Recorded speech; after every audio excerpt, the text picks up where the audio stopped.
Hello friends, welcome to my channel. आज के इस वीडियो में हम लोग वाईसीटी की बुक से बीपीएससी एडीओ के सामान्य अध्ययन के प्रैक्टिस सेट को आपके साथ डिस्कस करेंगे। और इसके पहले की वीडियोस में भी हमने बीपीएससी एडीओ के प्रैक्टिस क्वेश्चंस को आपके साथ डिस्कस किया है। अगर अभी तक आपने उन वीडियोस को नहीं देखा है तो उन वीडियोस का लिंक आपको डिस्क्रिप्शन बॉक्स में मिल जाएगा, आप उसे जाके देख सकते हैं। तो बिना देरी किए चलिए आज का ये वीडियो स्टार्ट करते हैं। तो इससे पहले की वीडियो में हमने प्रैक्टिस सेट 6 के 50 क्वेश्चंस को आपके साथ डिस्कस कर लिया था। आज का ये डिस्कशन हम लोग क्वेश्चन नंबर 51 से स्टार्ट करेंगे। तो क्वेश्चन नंबर 51 है, 18वीं लोकसभा के लिए प्रोटेम स्पीकर के रूप में किसे चुना गया? तो इस क्वेश्चन का सही जवाब है ऑप्शन बी, भर्तृहरि महताब को। 18वीं लोकसभा के लिए प्रोटेम स्पीकर के रूप में भर्तृहरि महताब को चुना गया था। फिर क्वेश्चन नंबर 52, निम्नलिखित में से कौन सा दस्तावेज आम बजट के साथ लोकसभा में प्रस्तुत नहीं किया जाता है? तो इस क्वेश्चन का सही जवाब हो जाएगा ऑप्शन डी, आर्थिक सर्वेक्षण। आम बजट के साथ लोकसभा में आर्थिक सर्वेक्षण प्रस्तुत नहीं किया जाता है। यह बजट से एक दिन पूर्व लोकसभा में पेश किया जाता है। फिर क्वेश्चन नंबर 53, रामनाथ कोविंद भारत के डैश राष्ट्रपति है? तो इस क्वेश्चन का सही जवाब है ऑप्शन सी, 14वें। रामनाथ कोविंद भारत के 14वें राष्ट्रपति थे, जबकि द्रौपदी मुर्मू भारत की 15वीं राष्ट्रपति है, जो कि भारत की पहली महिला जनजातीय राष्ट्रपति हैं। फिर क्वेश्चन नंबर 54, भारतीय संविधान का अनुच्छेद 310 किस सिद्धांत का प्रतीक है? तो इस क्वेश्चन का सही जवाब हो जाएगा ऑप्शन ए, प्रसाद का सिद्धांत। भारतीय संविधान के अनुच्छेद 310 में प्रसाद पर्यंत का सिद्धांत दिया गया है, जबकि पृथक्करण का सिद्धांत अनुच्छेद 13 में दिया गया है। फिर क्वेश्चन नंबर 55, भारत ने एक मजबूत केंद्र के साथ संघीय प्रणाली का विचार उधार लिया था। तो इस क्वेश्चन का सही जवाब है ऑप्शन ए, कनाडा से। भारत ने एक मजबूत केंद्र के साथ संघीय प्रणाली का विचार कनाडा से उधार लिया था। फिर क्वेश्चन नंबर 56, निम्नलिखित में से कौन सा राज्य सन 1949 में भारतीय संघ में सम्मिलित हुआ? तो इस क्वेश्चन का सही जवाब हो जाएगा ऑप्शन ए, मणिपुर। मणिपुर राज्य अक्टूबर 1949 ईस्वी में भारतीय संघ में सम्मिलित हुआ था। फिर क्वेश्चन नंबर 57, भारत के किस राज्य में वन्य जीव अभयारण्य सबसे अधिक संख्या में है? तो इस क्वेश्चन का सही जवाब हो जाएगा ऑप्शन सी, महाराष्ट्र में। दिए गए ऑप्शंस में सर्वाधिक वन्य जीव अभयारण्य महाराष्ट्र में है, जहां पे कि वन्य जीव अभयारण्य की संख्या 49 है। जबकि ऐसे ओवरऑल बात करें तो भारत में सर्वाधिक वन्य जीव अभयारण्य अंडमान निकोबार द्वीप समूह में है, जहां पे इनकी संख्या 97 है, जो कि किसी भी ऑप्शन में नहीं दिया गया था। इस वजह से ऑप्शन के अकॉर्डिंग ऑप्शन सी, महाराष्ट्र, इस क्वेश्चन का सही जवाब होगा। फिर क्वेश्चन नंबर 58, रणथंभौर राष्ट्रीय उद्यान डैश के नजदीक है? तो इस क्वेश्चन का सही जवाब हो जाएगा ऑप्शन ए, जयपुर। रणथंभौर राष्ट्रीय उद्यान राजस्थान के सवाई माधोपुर जिले में स्थित है, जो कि जयपुर के नजदीक है। फिर क्वेश्चन नंबर 59, कौन सा वैश्विक सम्मेलन ग्रीन हाउस गैस उत्सर्जनों में कमी के लिए आयोजित वैश्विक समझौते की दिशा में पहला कदम था? तो इस क्वेश्चन का सही जवाब हो जाएगा option D, Kyoto 1997। Green house गैसों के उत्सर्जन में कमी के लिए आयोजित वैश्विक समझौतों की दिशा में पहला कदम क्योटो सम्मेलन था, और क्योटो सम्मेलन दिसंबर 1997 में जापान के क्योटो शहर में आयोजित हुआ था। फिर क्वेश्चन नंबर 60, श्वसन मूल किस में पाए जाते हैं? तो इस क्वेश्चन का सही जवाब हो जाएगा ऑप्शन डी, उपयुक्त में से एक से अधिक। श्वसन मूल जलोद्भिद और लवणोद्भिद दोनों ही प्रकार के पादपों में पाए जाते हैं। इस वजह से ऑप्शन डी इस क्वेश्चन का सही जवाब है।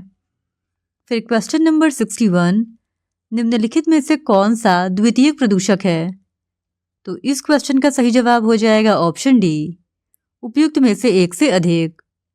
प्राथमिक प्रदूषकों की परस्पर क्रिया और प्रतिक्रिया के द्वारा निर्मित प्रदूषकों को द्वितीयक प्रदूषक के रूप में जाना जाता है, जैसे कि ओजोन, SO2 आदि। तो ऑप्शन डी उपयुक्त में से एक से अधिक इस क्वेश्चन का सही जवाब हो जाएगा। फिर क्वेश्चन नंबर 62, पारिस्थितिक तंत्र में ऊर्जा प्रवाह का 10% नियम दिया गया था। तो इस क्वेश्चन का सही जवाब है ऑप्शन ए, लिंडमैन के द्वारा। पारिस्थितिक तंत्र में ऊर्जा प्रवाह का 10% नियम लिंडमैन के द्वारा दिया गया था और इस नियम के अनुसार एक पोषी स्तर से दूसरे पोषी स्तर में 10% ऊर्जा का स्थानांतरण होता है और शेष ऊर्जा वातावरण में लुप्त हो जाती है। फिर क्वेश्चन नंबर 63, जनगणना 2011 के अनुसार अनुसूचित जनजाति का अधिकतम प्रतिशत जिस राज्य में पाया जाता है वह है। तो इस क्वेश्चन का सही जवाब हो जाएगा ऑप्शन सी, मिजोरम। जनगणना 2011 के अनुसार अनुसूचित जनजाति का अधिकतम प्रतिशत मिजोरम में पाया जाता है, जहां पे इनका परसेंट 94.4% है। फिर क्वेश्चन नंबर 64, निम्नलिखित में से भारतीय जनसंख्या की एक सबसे महत्वपूर्ण विशेषता कौन सी है? तो इस क्वेश्चन का सही जवाब हो जाएगा ऑप्शन डी, किशोर जनसंख्या का आकार। भारतीय जनसंख्या की कुछ महत्वपूर्ण विशेषताओं में से सबसे मुख्य विशेषता इसकी युवा जनसंख्या का आकार है और भारत वर्तमान में सर्वाधिक युवा जनसंख्या वाला देश है। फिर क्वेश्चन नंबर 65, 2011 की जनगणना के अनुसार भारत के किस राज्य के आदिवासियों की आबादी का प्रतिशत उसकी कुल आबादी की तुलना में सबसे अधिक है? तो इस क्वेश्चन का सही जवाब हो जाएगा ऑप्शन सी, मिजोरम।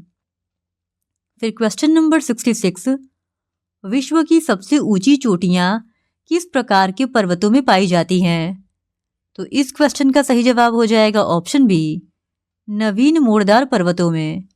विश्व की सबसे ऊंची चोटियां नवीन मोड़दार पर्वतों में पाई जाती हैं और नवीन मोड़दार या वलित पर्वतों की उत्पत्ति संपीड़न बल के द्वारा हुई है।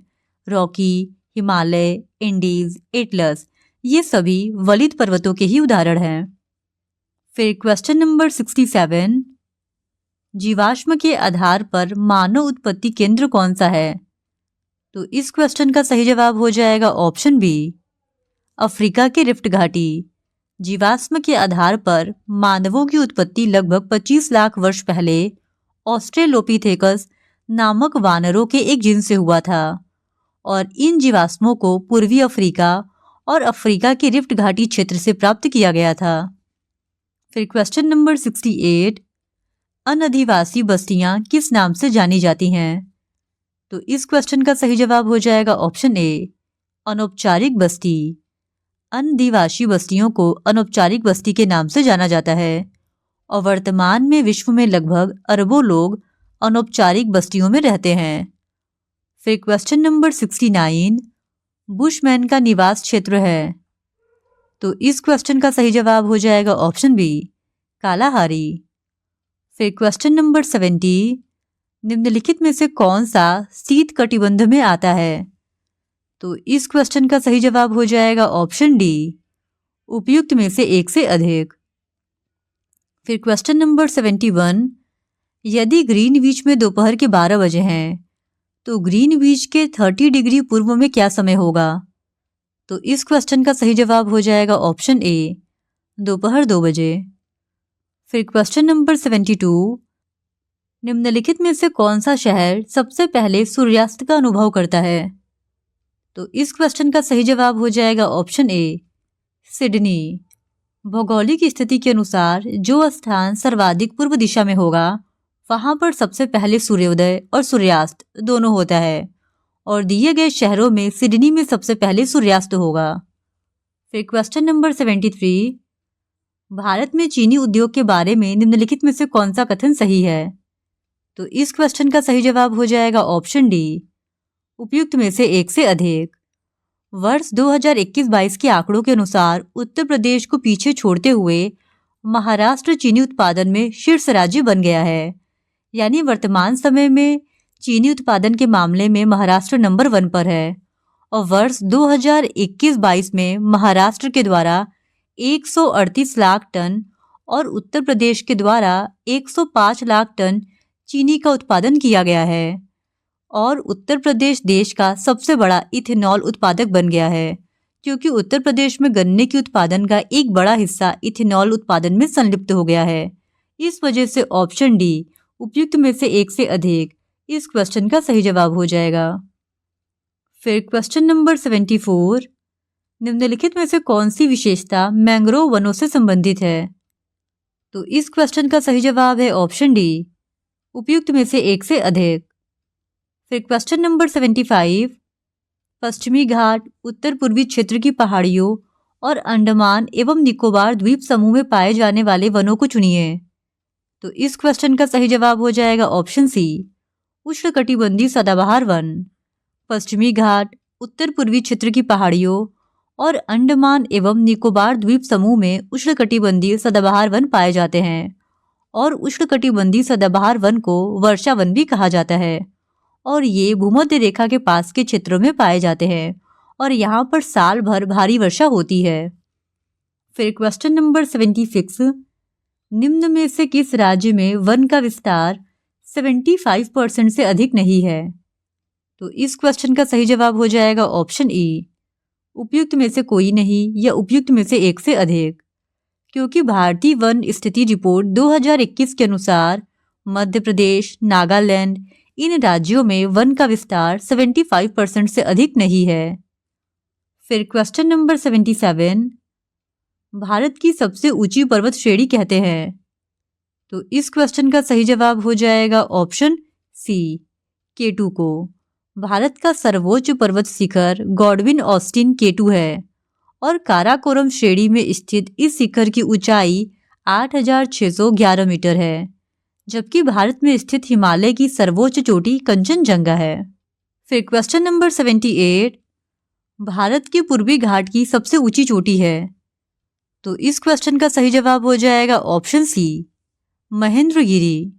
दिए गए ऑप्शंस में पूर्वी घाट की सबसे ऊंची चोटी महेंद्रगिरी है और यह चोटी उड़ीसा के गजपति जिले में अवस्थित है और इसकी ऊंचाई 1,501 मीटर है। फिर क्वेश्चन नंबर 79, निम्न में से कौन सा दक्षिण से उत्तर की ओर हिमालय पर्वतमालाओं का सही क्रम है? तो इस क्वेश्चन का सही जवाब है ऑप्शन बी, पीर पंजाल, जांस्कर, लद्दाख और काराकोरम। ये दक्षिण से उत्तर की ओर हिमालयन पर्वतमालाओं का सही क्रम है। फिर क्वेश्चन नंबर 80, निम्नलिखित में से किसने भारत में थियोसॉफिकल सोसाइटी की स्थापना की? तो इस क्वेश्चन का सही जवाब है ऑप्शन बी, मैडम ब्लेवेटस्की और कर्नल अलकात ने। थियोसॉफिकल सोसाइटी एक अंतर्राष्ट्रीय आध्यात्मिक संस्था है और इसकी स्थापना 1875 ईस्वी में मैडम HP ब्लेवेटस्की और कर्नल HL अलकाट ने न्यूयॉर्क अमेरिका में की थी और बाद में सन 1882 ईस्वी में अडयार यानी चेन्नई में इसका मुख्यालय बनाया गया और एनी बेसेंट 1907 से 1933 तक इसकी अध्यक्ष थी। फिर क्वेश्चन नंबर 81, रामकृष्ण मिशन के संस्थापक कौन थे?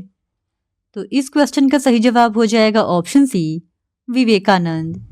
रामकृष्ण मिशन की स्थापना स्वामी विवेकानंद ने मई 1897 ईस्वी में की थी और इसका मुख्यालय पश्चिम बंगाल के बेलूर मठ में है और यह मिशन स्वास्थ्य, शिक्षा, आपदा प्रबंधन एवं राहत, ग्रामीण प्रबंधन एवं आदिवासी कल्याण के लिए कार्य करता है।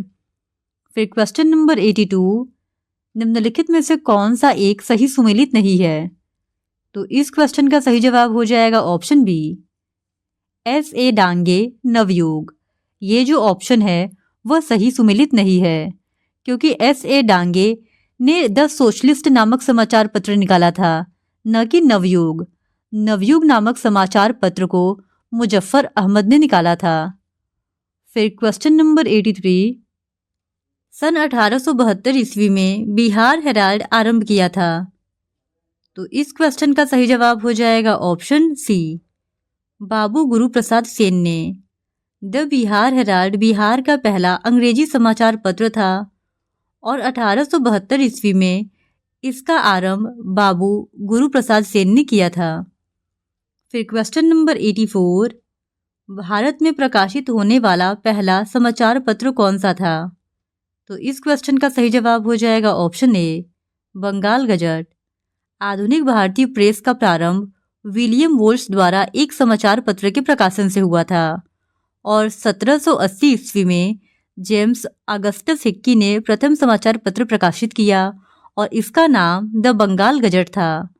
उसके द्वारा कंपनी के कर्मचारियों की प्रखर आलोचना करने के कारण 1782 ईस्वी में इसे बंद करवा दिया गया था। फिर क्वेश्चन नंबर 85, मुगल बादशाह बहादुर शाह जफर के बारे में कहा जाता था कि उसके साम्राज्य की सीमा थी। तो इस क्वेश्चन का सही जवाब हो जाएगा ऑप्शन ए, चांदनी चौक से पालम तक। बहादुर शाह द्वितीय को बहादुर शाह जफर के नाम से भी जाना जाता है और ऐसा कहा जाता है कि उसके साम्राज्य की सीमा चांदनी चौक से पालम तक थी। फिर क्वेश्चन नंबर 86, कुंवर सिंह अंग्रेजों के खिलाफ 1857 के विद्रोह में किस जगह शामिल हुए? तो अपने प्रोविजनल आंसर की में आयोग ने इस प्रश्न का सही उत्तर ऑप्शन ए, आरा को माना था, लेकिन फाइनल आंसर की में आयोग के द्वारा इस प्रश्न का सही उत्तर ऑप्शन बी, पटना को माना गया है। और 1857 के विद्रोह के दौरान बिहार में विद्रोहियों के नेता जगदीशपुर के जमींदार कुंवर सिंह थे और उस समय कुंवर सिंह की आयु 80 वर्ष की थी और विद्रोह के समय उन्हें बिहार का सिंह भी कहा जाता था।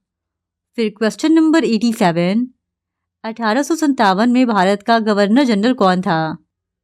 तो इस क्वेश्चन का सही जवाब है option C, Canning. Governor general के पद पर कैनिंग की नियुक्ति 1856 ईस्वी में हुई थी और 1857 के महाविद्रोह के बाद 1858 में एक अधिनियम पारित कर भारत का शासन कंपनी से ब्रिटिश सरकार ने अपने हाथ में ले लिया था और गवर्नर जनरल का पद नाम बदलकर अब वायसराय कर दिया गया था और वायसराय के पद पर कैनिंग 1858 से लेकर 1862 ईस्वी तक रहा था। फिर क्वेश्चन नंबर 88, समर्थ रामदास किसके गुरु थे? तो इस क्वेश्चन का सही जवाब हो जाएगा ऑप्शन ए, शिवाजी के।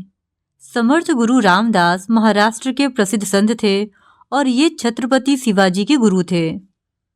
फिर क्वेश्चन नंबर 89, महाराष्ट्र में वतनदार किस वर्ग को कहा जाता था? तो इस क्वेश्चन का सही जवाब हो जाएगा ऑप्शन ए, सामंत वर्ग। वतनदार सामंत होते थे और मराठा शासनकाल में इनका मुख्य कार्य कर की वसूली करना था और इनका पद वंशानुगत होता था। फिर क्वेश्चन नंबर 90, सरमजामी प्रथा किससे संबंधित थी? तो इस क्वेश्चन का सही जवाब हो जाएगा ऑप्शन ए, मराठा भू राजस्व प्रथा से। फिर क्वेश्चन नंबर 91, जागीर बांटने की फिरोज शाह तुगलक की नीति के पीछे कौन सी शक्ति थी? तो इस क्वेश्चन का सही जवाब हो जाएगा ऑप्शन बी, परंपरागत विशिष्ट वर्ग को समर्पण। जागीर बांटने की फिरोज शाह तुगलक की नीति के पीछे की शक्ति परंपरागत विशिष्ट वर्ग को समर्पण था ताकि उलेमाओं एवं अमीरों को संतुष्ट किया जा सके जिससे कि वे राज्य के विरुद्ध विद्रोह न करें। फिर क्वेश्चन नंबर 92, निम्नलिखित में से किस सुल्तान ने फलों की गुणवत्ता सुधारने के लिए उपाय किए? तो इस क्वेश्चन का सही जवाब हो जाएगा ऑप्शन बी, फिरोज शाह तुगलक ने। फिरोज शाह तुगलक ने फलों की गुणवत्ता सुधारने एवं फलों का उत्पादन बढ़ाने के लिए दिल्ली और उसके निकटवर्ती क्षेत्रों में 1200 बाग लगवाए और जिससे राजस्व में भी वृद्धि हुई थी। फिर क्वेश्चन नंबर 93, तारीख मुबारक शाही का लेखक याहिया सरहिंदी निम्नलिखित में से किसके शासनकाल में था? तो इस क्वेश्चन का सही जवाब हो जाएगा ऑप्शन बी, सैयद। तारीख मुबारक शाही के लेखक याहिया बिन अहमद सरहिंदी को सैयद वंश के सबसे योग्यतम शासक मुबारक शाह का संरक्षण प्राप्त था। फिर क्वेश्चन नंबर 94, राग विबोध ग्रंथ के लेखक का नाम बताइए। तो इस क्वेश्चन का सही जवाब हो जाएगा ऑप्शन ए, सोमनाथ। राग विबोध ग्रंथ के लेखक सोमनाथ हैं। फिर क्वेश्चन नंबर 95, गौतम बुद्ध ने अपना प्रथम धर्मोपदेश दिया था। तो इस क्वेश्चन का सही जवाब हो जाएगा ऑप्शन बी, सारनाथ में। गौतम बुद्ध के द्वारा अपना प्रथम उपदेश सारनाथ में दिया गया था और यह उत्तर प्रदेश के वाराणसी जिले में स्थित है और इसे प्राचीन काल में ऋषिपत्नम या मृगदाव के नाम से भी जाना जाता था। और सारनाथ में दिए गए गौतम बुद्ध के प्रथम उपदेश को धर्म चक्र प्रवर्तन के नाम से जाना जाता है।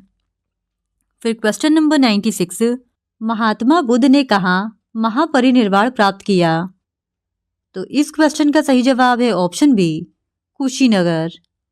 महात्मा बुद्ध की मृत्यु 483 ईसा पूर्व को मल्लों की राजधानी कुशीनगर में हुई थी और मृत्यु के समय महात्मा बुद्ध की अवस्था 80 वर्ष की थी और इनकी मृत्यु को बौद्ध ग्रंथों में महापरिनिर्वाण कहा गया है। फिर क्वेश्चन नंबर 97, महात्मा बुद्ध की माता का नाम था? तो इस क्वेश्चन का सही जवाब है ऑप्शन ए, महामाया। महात्मा बुद्ध की माता का नाम महामाया था। फिर क्वेश्चन नंबर 98, महावंश के अनुसार बिंबिसार किस आयु में सिंहासन पर बैठा था? तो इस क्वेश्चन का सही जवाब हो जाएगा ऑप्शन ए, 15 वर्ष की आयु में। महावंश के अनुसार बिंबिसार 15 वर्ष की आयु में 544 ईसा पूर्व में मगध के सिंहासन पर बैठा था और इसने अंग राज्य को जीतकर अपने साम्राज्य में मिलाया था और अवंती से मैत्रीपूर्ण संबंध भी स्थापित किए थे। फिर क्वेश्चन नंबर 99, मगध शासक बिंबिसार का चिकित्सक कौन था? तो इस क्वेश्चन का सही जवाब हो जाएगा ऑप्शन सी, जीवक। जीवक नामक चिकित्सक बिंबिसार के दरबार में रहता था। फिर क्वेश्चन नंबर 100, किसने सोचा था कि प्रथम बौद्धवादी काउंसलिंग राजगृह में ही होना चाहिए? तो इस क्वेश्चन का सही जवाब है ऑप्शन डी, अजातशत्रु। महात्मा बुद्ध की मृत्यु के पश्चात मगध शासक अजातशत्रु ने अपनी राजधानी राजगृह में प्रथम बौद्ध संगीति का आयोजन 483 ईसा पूर्व में किया, जिसकी अध्यक्षता महाकश्यप ने की थी। इस तरह आज के इस वीडियो में हमने बीपीएससी एडीओ के एक और प्रैक्टिस सेट को आपके साथ डिस्कस कर लिया है। और अगर आप बीपीएससी एडीओ के इसी तरह और भी प्रैक्टिस सेट को देखना चाहते हैं तो please do subscribe to my channel and like this video. Thank you very much.